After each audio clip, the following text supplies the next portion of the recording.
Good evening and welcome to another episode of the Neoliberal Round podcast. There is a lot of breaking news, especially as it relates to what's going on in Ukraine with the Russian invasion. I understand from several news sources that over 120,000 people have fled the country, and several hundreds of thousands of people are trying to evacuate the city. And there are long lines as they try to go into countries such as nearby countries such as Poland. There are other news that's happening as it relates to that. News coming in is that there are more heavy sanctions on Russia, financial sanctions, which would even create more problems for Russia, for the Russian financial sector. I think they are cut off from doing certain transactions with Swiss banks. But what is commendable is that the Ukrainians and their president, Zelensky, the president has ordered that no male can leave the country. And they're even trying to supply guns to the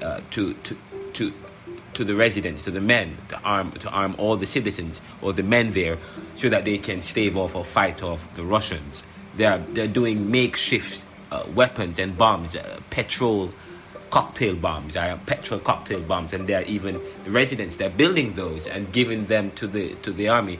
The president has decided, is defiant. He will not leave and he will fight to the end. The Ukrainians and their president Zelensky must be commended for their courage and bravery to be outgunned by Russia and is still able to hold the capital Kiev for a third day. Unlike the cowardice of the Afghanistan officials who fled after a successful coup attempt by the Taliban. And of course, I wrote about this. It was just a few months ago that the Americans were pulling out of Afghanistan after years, I believe 20 years of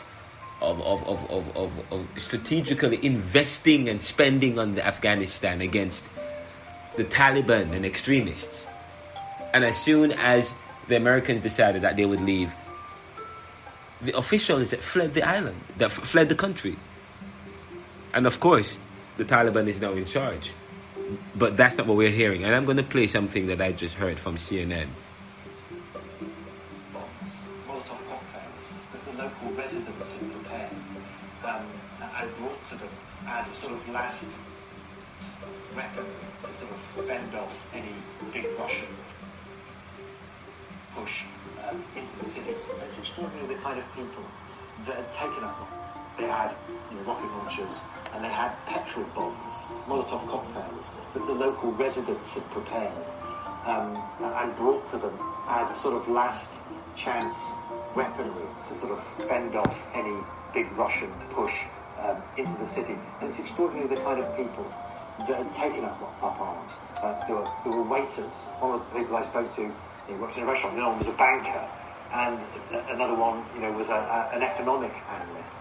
And they all said basically the same thing, which is that up until a few days ago, they were not even thinking of picking up arms to fight the Russians, but then when they saw the invasion happen, something changed, and they decided to make a stand. They had, rocket launchers, and they had. And so that's what's going on. So that's from a video, a CNN video excerpt from a CNN news source that I videotaped briefly to share with you guys, and I posted it on my Twitter feeds and social media feeds. But they must be commended, and but that's what's happening in the news. But today I wanted to spend some time to share with you from the Neoliberal a particular article that I am bringing up for you right now, if I could find it. Here we go. I promised that the next episode was supposed to be on neoliberalism, globalization, income inequality, poverty and resistance, and I wanted us to share some reviews with you. Of course, Upon its release, it was the number one in 2 categories: deconstructivist philosophy and critical and deconstructionist history. I left Jamaica over 10 years ago and completed research at the prestigious Ivy League college, University of Penn. For my research, I have produced an academic non-fiction book that I'd like to promote with my community. The book entitled Neoliberalism was part of my research project at the University of Penn, and I worked with some of the top minds at Penn to complete this thesis that I published in the book. It's also Black History Month, and the book explores issues of diversity, Black history and globalization, as it affects people of the global south and those in the diaspora and marginal communities. It is an interdisciplinary work that is passionate, exciting, and different, as it is not only a coherent research project that presents and interprets data and statistics, but contains several discussions and blogs, papers, and narratives that can be interpreted as anthropological at best. Neoliberalism is 2 books in one. In its entirety, it is a critical examination and analysis of history, philosophy, politics, economics, and resistance in relation to the US, Jamaica, other countries, and the world. Part A provides a case study of how this is done. Part B analyzes the efficacy of the people's response to discrimination and hegemony, which is systematic. I would like to present links and discussions to the reviews. Firstly, the first review is from Kirkhouse Reviews. According to Kirkhouse Reviews, and Kirkhouse Reviews is a top book review platform which has a worldwide audience. And I was able to get the book reviewed by Kirkhouse, and according to them and the reviewer, Neoliberalism, Globalization, Income Inequality, Poverty and Resistance is an erudite economic analysis and welcomed perspective. Kirkhouse Reviews wrote that a Jamaican scholar debuts work analyzes the impact of neoliberalism on recent Jamaican history. Mackenzie, who was born and raised in Jamaica and is currently a doctoral student at Georgetown University, begins this work with an exceptionally useful primer on the history of his native country, from the arrival of Christopher Columbus to later British imperialism, the World War II era, and decolonization. Jamaica, he says, is a capitalist nation centered on culture of servitude, where tourism, hospitality, sports, and music are the main sources of income. And the blame for its currently stagnant economy, he asserts, lies squarely with neoliberal policies, which focuses on free market capitalism and deregulation, both inside the nation's bureaucracy and its nominal Western allies. Early chapters highlight how neoliberal technocrats forged a Washington consensus inside Jamaica's government that perpetuated and even exacerbated poverty for more than half a century. The book's second half pays particular attention to how international events since the 1980s, from the elections of Ronald Reagan and Margaret Thatcher to the global ascendance of the Black Lives Matter movement, intersected with Jamaica's economic and social history. The author gives the ideas of Pan-African thinkers, including Franz Fanon, ample attention and analysis, as well as those of black nationalists such as Jamaican Marcus Garvey, whom the author critiques for his fascist ideological roots and embrace of Western-style capitalism. This well-researched interdisciplinary volume makes its points in passionate and learned prose, and Mackenzie shows an expert command of relevant scholarship by historians, economists, and social theorists. The tour de force narrative unfortunately wanes in its final chapter, which examines solutions to neoliberalism using references to the 2002 film Dirty Pretty Things. An anticlimactic ending that doesn't meet the high bar set by the previous 10 chapters. Nonetheless, this book as a whole provides an important commentary and critical context on this subject. An erudite analysis of Jamaica's economic history. That review was from Kirkhouse Review. The second review comes from online book club, which describes it as a welcome perspective on the effects of neoliberalism. Now, the online book club also produced the reviewer, Reading Roses, who is an acclaimed book critic and an affiliate of Amazon Services. They produced a YouTube video of the review, and I am going to share that with you.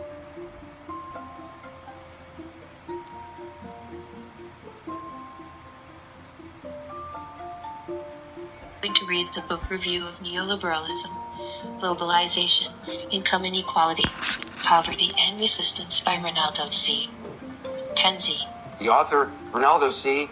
McKenzie, in this book, Neoliberalism, Globalization, Income Inequality, Poverty and Resistance, accumulated enough information and revealed how the Jamaican economy had attempted a capitalist economy. The author used Jamaica to uncover the challenges of the Caribbean and Pan-Africa. He also discussed the solutions to these problems. With 11 chapters, the author took his readers on a discussion ranging from the evolution of neoliberal structural adjustment in Jamaica to decolonization, neoliberal globalization, and resistance. One thing I liked most about this book was the passionate manner in which the author presented his arguments. This aspect of the book kept me reading the book till the end. From the expressions used in the book, his claims were not just opinions based on sentiment, but factual representations of the current realities. For example, when Ronaldo talked about the effects of SAP on employment, he had statistics of the employment figures from Jamaica from 1968 to 2007. Likewise, he proved the falsity of some facts, like the issue of research funded by the Jamaican government and the United States Agency for International Aid. The author clearly expressed his opinions at each point. After reading these aspects of the book, I applauded the author. Furthermore, I liked the author's dedication to research. He ensured enough details of his facts as he left footnotes and references to articles, research papers, videos, and materials used in compiling his work. It was also mind-blowing that he referred to a talk show from FOX by Tucker Carlson. This book sets a standard for other books on the issues of neoliberalism and economic analysis. However, there were some comments I would like the author to take note of, which some readers may misunderstand. The author's statement about the liberation Christ came to effect not yet coming to bear may seem offensive to some sensitive readers from the Christian community. I understand the intention of the author behind this statement, but it may be misconstrued. This nonfiction book was a welcome perspective on the effects of neoliberalism, and I gained knowledge from the book on these topics. But I found several errors while reading the book. Hence, I rate this book 3 out of 4 stars. It seems not edited professionally. Neoliberalism, globalization, income inequality, poverty, and resistance is suitable for those interested in understanding the effects of the government systems like liberalism and capitalism. Also, it involved the effects of colonialism on the Caribbean. Therefore, it would suit those interested in such topics. Thank you, Peter, for reading this book review. I hope you enjoyed it as much as I did, if we sparked your interest.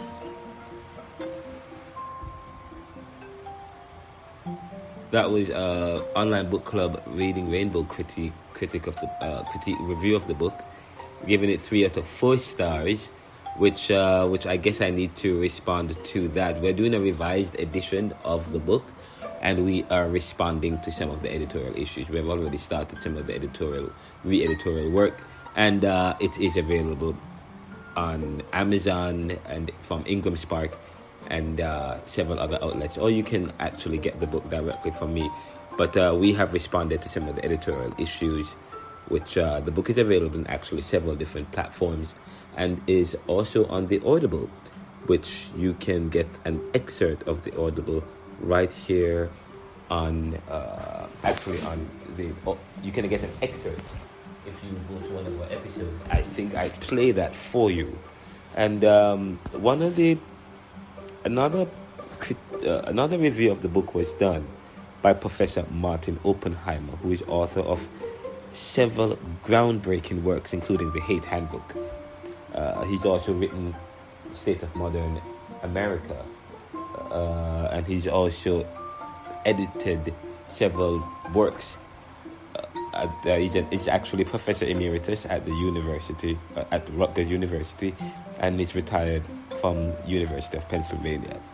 So he wrote that Ronaldo was one of my most interesting students at Penn, whom I've had the pleasure of advising on several theses and works. His book project is really very good. His treatment of black nationalism and Marcus Garvey in the context of the globalized economy is unique and really a brand new interpretation. That's just one of many very interesting points he covers. The thesis is very thorough, very provocative, well argued, and overall more than acceptable. Martin Oppenheimer.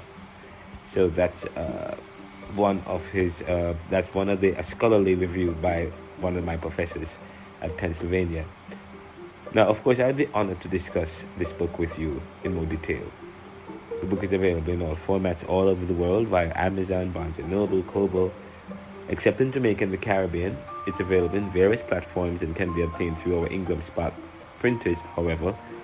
And we're having some discussions with some outlets in Jamaica to have the book available there and in other Caribbean islands. We continue to explore issues of power, position, and privilege.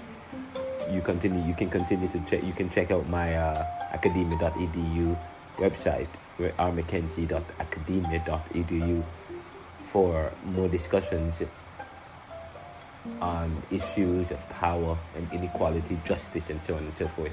Of course, I continue to blog on my blog site, ronaldocmckenzie.blogspot.com, and then you can also check me out on my social media pages, Twitter, Ronaldo McKenzie.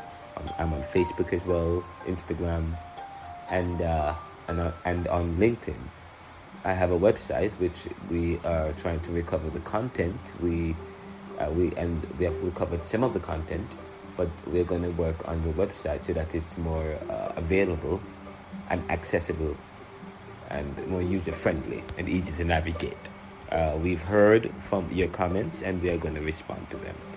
But thank you so much for your support, and share this podcast with your friends and continue to let us know how we're doing.